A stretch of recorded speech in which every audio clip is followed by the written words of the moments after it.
Good day and welcome to this City Point podcast, reviewing the second T20 international between Australia and New Zealand at Dunedin. I'm joined today by Declan from wicketsandpickets.com and Richard Hansen, a freelance journalist based in Manchester, lived in New Zealand for 10 years, lived in England for 10 years. Jack of all trades by the sound of it, Richard. Yeah, something like that. Firm Black Cap supporter. Very pleased to see the result this morning. When New Zealand were on top, when Australia was 6 for 113, you must have thought over and done with. Yeah, like I said to you before, I think New Zealand did a good job at almost losing an unlosable T20. That being said, I mean, I would, in the innings break when we posted 219, it wasn't completely out of the woods. I think if you remember back a couple of years ago, New Zealand managed to lose a chase of 240 something at Eden Park against the Aussies. David Warner managed to bludgeon his way through to chase down that target quite easily, actually. But yeah, no, I think it was obviously encouraging that they did manage to close it out just in the end. But I think there is something that needs to be said about New Zealand's death bowling, moving towards, the sort of big tournaments, T20 tournaments towards the end of the year. Other than Trent Boult, I think we don't really have a death bowler. And I think it's probably the one element in the T20 setup for the Black Caps that they probably need to look at. Just your thoughts on Jimmy Neesham bowling that last over. Obviously, he did pretty well to bat. His first three balls hitting 3 sixes. But then coming in to the equation, last over, gets tossed the ball. What was your impressions of that?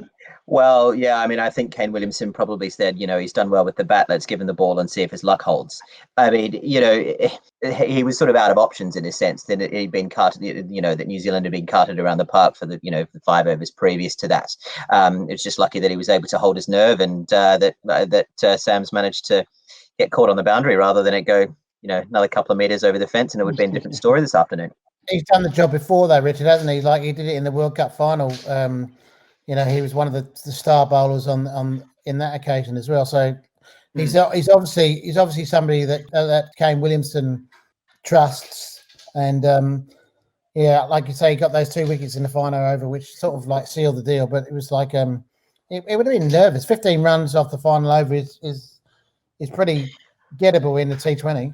Oh, especially with Marcus Stoinis at the crease. You never count anybody out with him there. I remember there was an ODI, it was at Eden Park, I think, where Marcus scored about 350 off about 12 balls to almost to almost pinch an ODI from us as well. So yeah, he tends to enjoy batting against the Kiwi bowlers. So while he's in the middle, anything's possible. So I just want to get your thoughts. Obviously circling back to the start there. Australia win the toss and elect to field again. I thought that might have been a bit of an interesting decision. I'd be keen to hear your guys' opinion on it. I definitely think they felt the scoreboard pressure last T20 in Christchurch. I feel like they probably kind of felt the scoreboard pressure again, even though they had Yeah, I'm never too worried about a toss in a T20 context personally. I think there's pros and cons for both, but I suppose it's always good to know what you're chasing, what you're up against. Australia won't have played too many T20s at University Oval in Dunedin. I don't think too many people have. So knowing what is a good score on that wicket was probably going to evade them until one side had batted first. So maybe Aaron Finch just decided he didn't want to have to face up immediately. He wanted an extra hour and a half before he tried to get some more runs. I don't know, but I think the toss was insignificant. Speaking about opening batsmen that didn't make runs up until today, Martin Guptill absolutely went bananas there. Hey, 50 off 27 balls, unlucky not to get his century in the end. I think the thing about Martin Guptill is, Declan and Richard, is that he plays proper cricket shots. I don't think throughout. I watched most of that innings this morning while I was at work, but don't tell the boss. I was watching him, and some of the shots he played, the lofted drives over long off and long on, were just proper, real classy shots. And it just goes to show that you don't have to play ramp shots or reverse sweeps to get runs in T20 cricket. You play proper cricket shots, and that's what he did. And Kane Williamson did the same. I was very impressed with Martin Guptill. I think He was only one innings away from doing that. Look, he was outstanding. Kane Williamson gave him ample support. It's like what we talked about the other night after the first game, Declan. It's like you need somebody who can bat long and big, even in T20. You know, you can base it. You can get a Jimmy Neesham can come in and hit 3 sixes in a row and go for it, given license to thrill, so to speak. You can go big at the other end while he's still there, and he's going big as well. So I was very impressed. I've never known, as far as New Zealand batsmen are concerned, you know, as far as clean strikers of the ball, Martin Guptill, second to none. You know, his lofted shots, his straight sixes are a sight to behold. You know, and you know, I think a couple of things about that innings. He was playing like he was a man that had a point to prove. Obviously, you know, he'd been out of form. There'd been plenty of things written about him. Especially, you know, since this failure in the last T20, you know, and he was a man that was a bit angry. But I think also something to be said about the fact that his wife had a baby 10 days ago. Theo was born on the 15th, so he's probably not getting too much sleep. And so, you know, maybe just needed a couple of days of recovery down in the hotel in Dunedin for him to be able to see the ball okay. But yeah, it's good to have him in form. And yeah, I mean, you've got Guptill, then there's, you know, Conway that obviously can come in at the top of the order. I know he didn't do very well today. And there's also a guy called Finn Allen, who is a Wellington opener and sort of plays in a similar vein. He's obviously not been picked for New Zealand yet, but he's definitely knocking on the door. He's scored, you know, a bazillion runs in first-class cricket, limited overs, the state cricket. So, you know, Martin Guptill might be looking over his shoulder a little bit, and he's not getting any younger either, so he needs to keep getting good scores if he wants to keep getting picked. Yeah, I just to go on from that point about that partnership. So 130. Was the partnership in the end between Kane Williamson and Guptill. And I think you are completely right in what you're saying, Phil.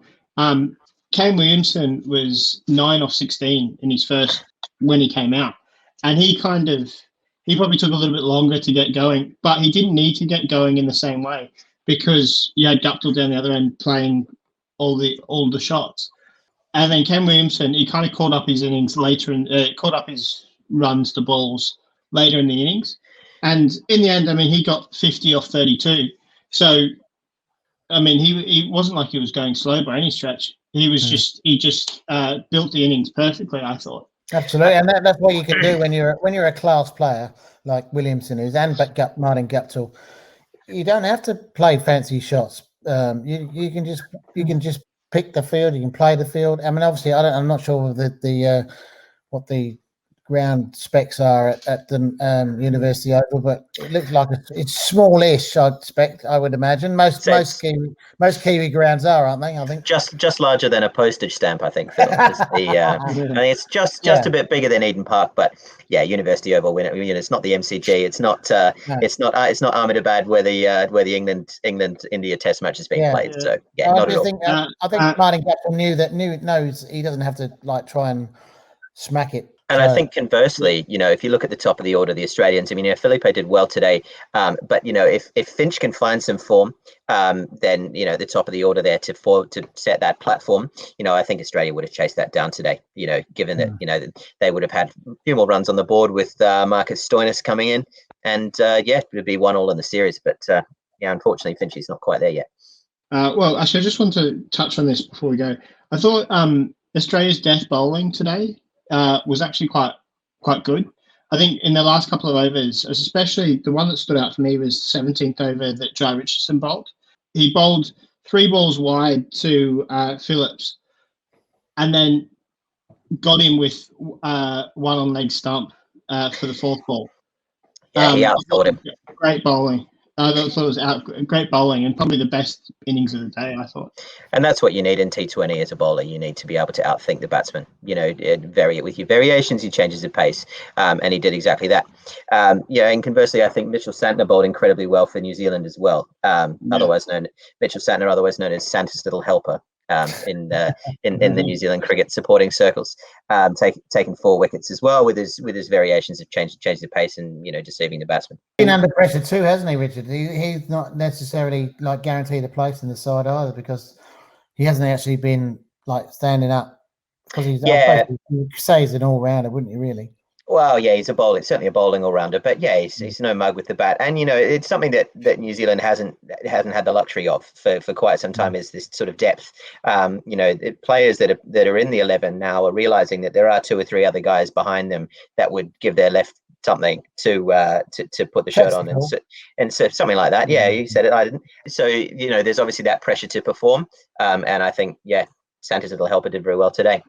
That over probably was what saw New Zealand home in the end. I thought, because I think if Mitch Marsh was out there, or they had one extra batter in, as well as Daniel Sams did, they'd probably get home in the end.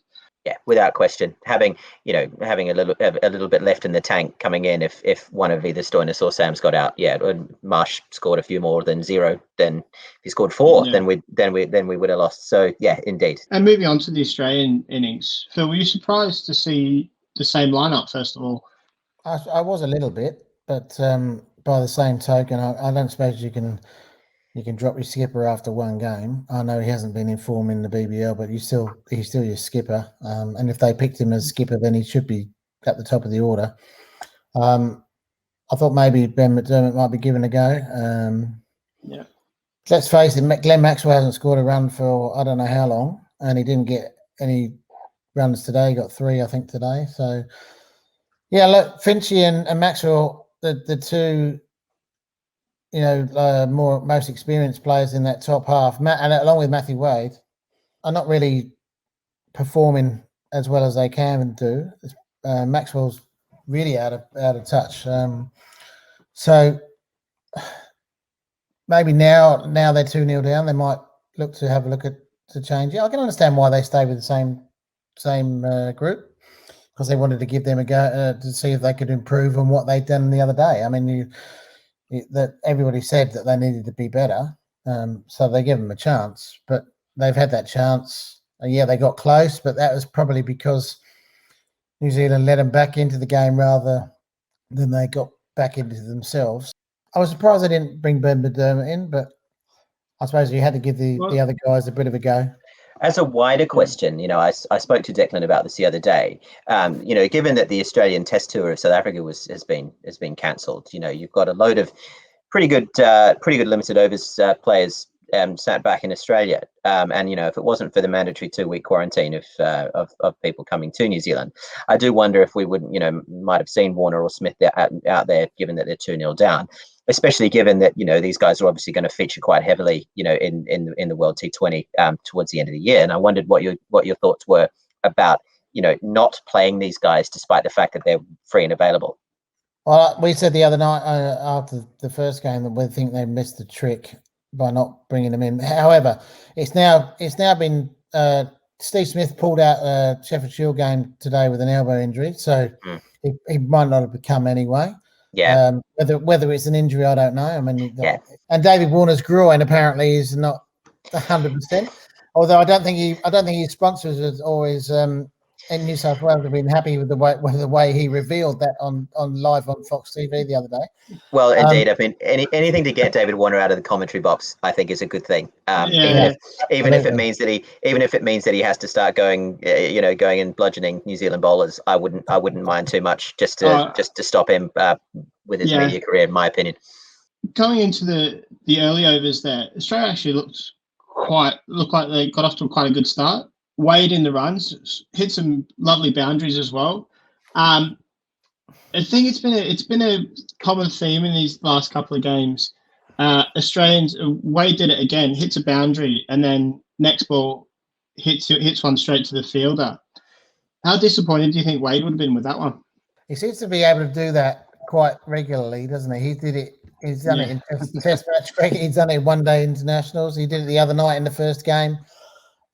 He would be very frustrated, and I think coaches would be very frustrated with him too, because there's no doubt about it. On his day, he can be one of the most destructive batsmen in world cricket, especially in the short format of the game. But he just flatters to deceive. I don't know what it is with him. He just seems to, when he's got the chance to try and nail down his spot, he hasn't been able to do it in all three formats of the game for Australia, and that would be frustrating on his part. And I think it'd be frustrating on for Justin Langer and Andrew McDonald that they've backed him a few times. I know they put him in the Test squad at opening when they couldn't find another opener. So I think they like him, but obviously their patience will be tested. Well, the other thing is you're looking at other keeper batsmen that Australia have got. Probably one of the more stacked positions that Australia do have currently in shorter and Test forms in the likes of Alex Carey and Josh Phillippe that could both probably bat just as well as Wade and keep just as well as Wade on current form. So he definitely needs to turn them 20s into 50s and beyond because I think he will be feeling the pressure. Just a word on, it looked like in the early stages and actually throughout the game that the Aussies were looking to really target Kyle Jamieson. He hasn't kind of shown what he's capable of yet after, his big price tag in the IPL. Well, I mean, Jameson obviously has had a stellar beginning to his Test career. With that extra pace and bounce that he offers. I mean, I think it's a lot of it can depend on the kind of surface that he's bowling on. But he'll come good. I mean, he's young, and I think they'll continue to persist with him. Obviously, he commanded a really high price tag in the IPL, and he's a really talented guy. And I think he's going to have a good future. But at this stage, I think the Australians probably thought, okay, this guy's one of the least experienced members of the pretty experienced bowling attack, and so we're gonna go after him. And all he's just gonna need Bolton, Southey, and the other members of the bowling unit to sort of get around him and just be like, "Don't worry, mate. He'll come good." I'm really not too concerned about Kyle Jamieson, to be honest. Moving on to the man that we were talking about before, Aaron Finch. Aaron Finch, he started brightly. He looked like he was trying to play the Kane Williamson role, if you will. Well, I think he missed a bit of it. He missed a trick in the sense that he had an opportunity today because he had somebody scoring freely at the other end. I think a lot of there have been times when Finch has struggled because there hasn't been any runs coming from anywhere. So in the same sense that a bit like Williamson did with Guptill. Guptill was hitting sixes for fun at the other end, so he was able to build his innings. It's just a shame that Finch can't do it. You sense it's around the corner, but he just can't quite nail down that big score. I mean, I think his leadership quality alone, personally, is enough to keep him in the team for now, because ultimately, I don't see an imminent replacement in the short form of the game. Especially with so many tournaments coming up, but I think he just needs to keep doing some of the same things and hoping that people are giving him support and runs at the other end. I mean, there's definitely players that can come in as an opener, but you're scratching your head trying to find another captain, I think, of his quality. Yeah, you are. I mean, he hasn't got runs. He'd be the first one to admit that. He knows he's in poor form, and that's why he wasn't picked up in the IPL. That would be my only worry about if I was Australian selector, is the fact that he's not playing the IPL and the T20 World Cup is being held in India. That'd be my only real worry, because he's shown before, and he probably do it again, that if he's under real pressure, he'll put in a real solid performance and manage to survive by the skin of his teeth. I do wonder if Finch's omission from the IPL might actually help him.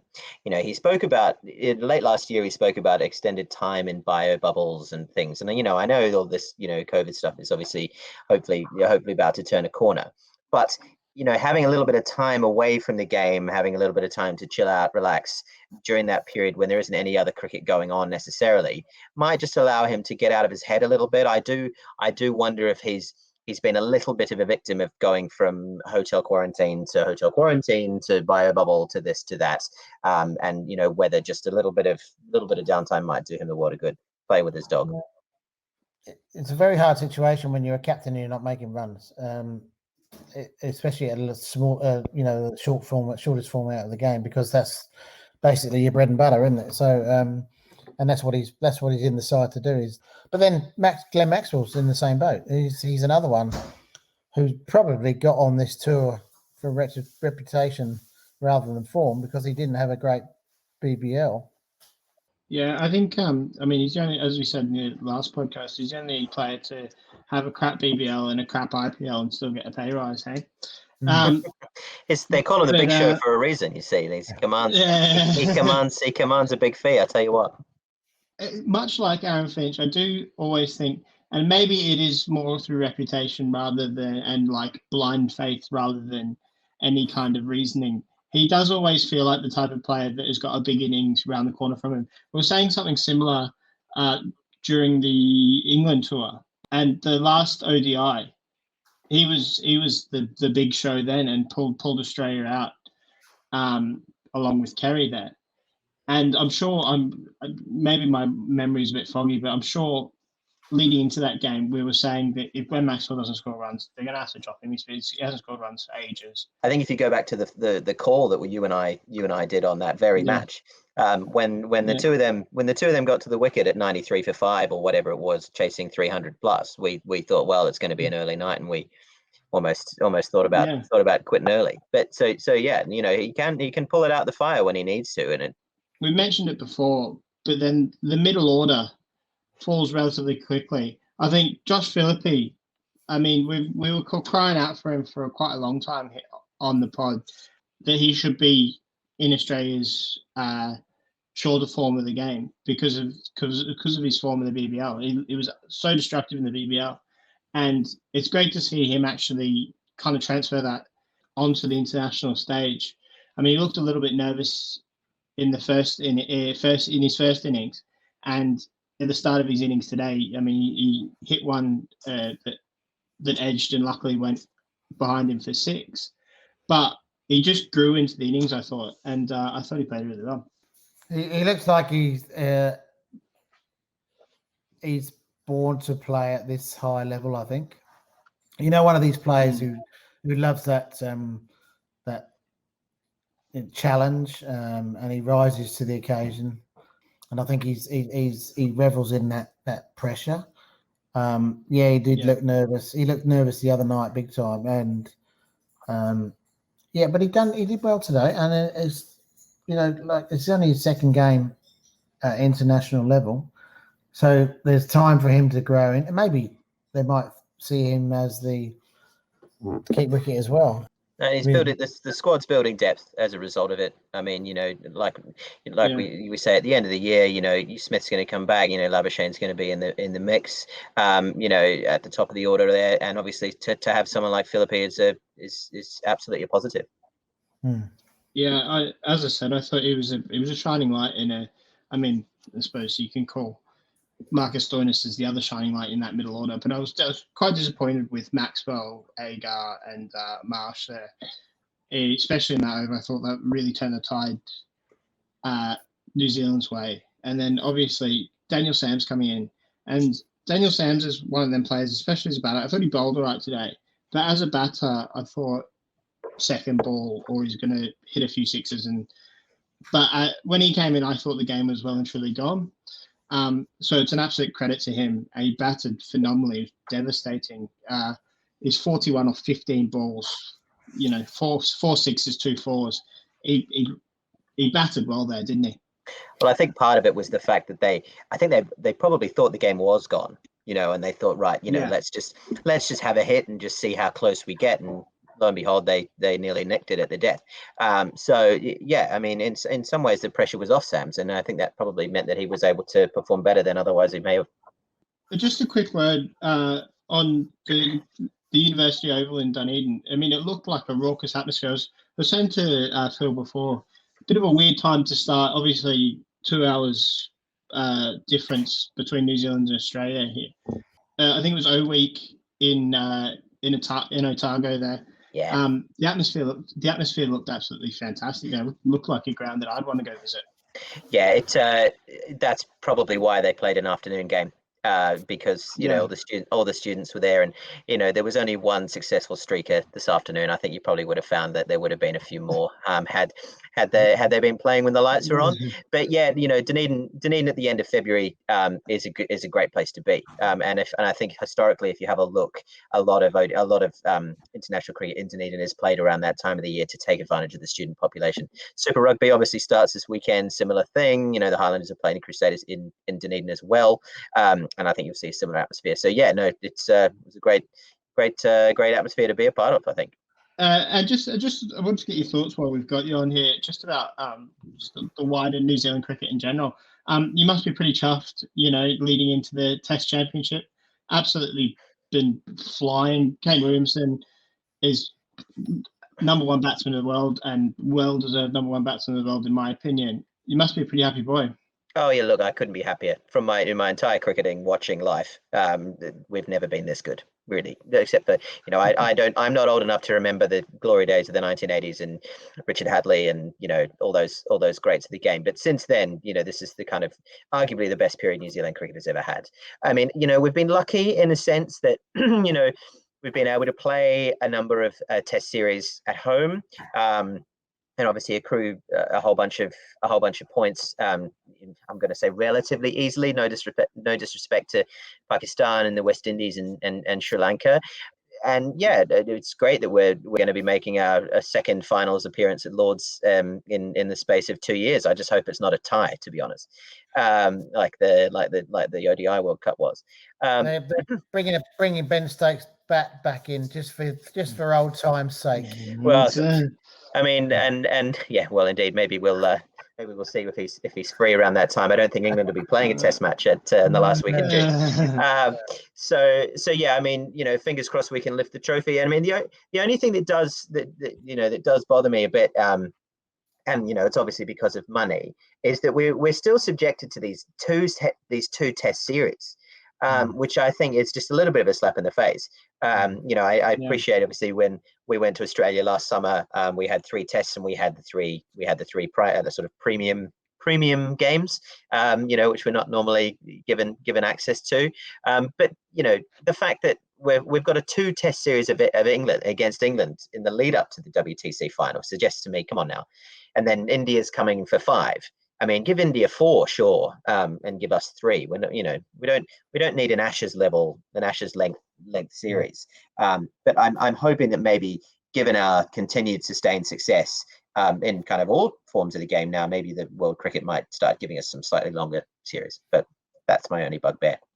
Yeah, I think it's one of them things though, that I think, and it probably goes to a wider issue. The Australia not travelling to South Africa. And the likes of your lesser teams, like the West Indies, have travelled almost everywhere in the time that Australia would have done an away Test series. New Zealand, the same. New Zealand generally travel. I mean, not currently due to COVID, but as a general rule, you're always prepared to go to the likes of Bangladesh, Sri Lanka, these places for Test tours. Which I don't necessarily think the likes of England. I mean, England went to Sri Lanka not too long ago, but generally speaking, England, India, and Australia aren't willing to go as frequently and as often.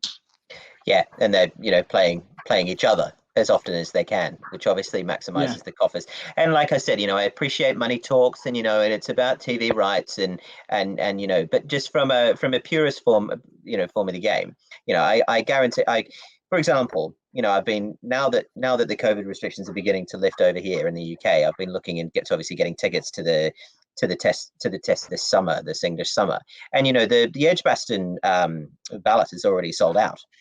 So there's not. Yeah. We're not getting 500 people at a test match anymore like we used to. So I think the more people can kind of vote with their feet, turn up, when New Zealand's playing and watch. I mean, there's obviously a great brand of cricket on show.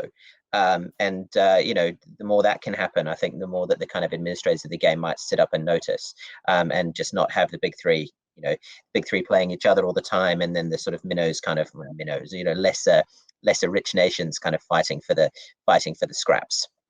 If by some strange phenomenon that either the test series in India works out that Australia make the final of the Test Championships, whether they'll be able to go into a bubble this time and they're prepared to go to England as they wouldn't be prepared to go to South Africa.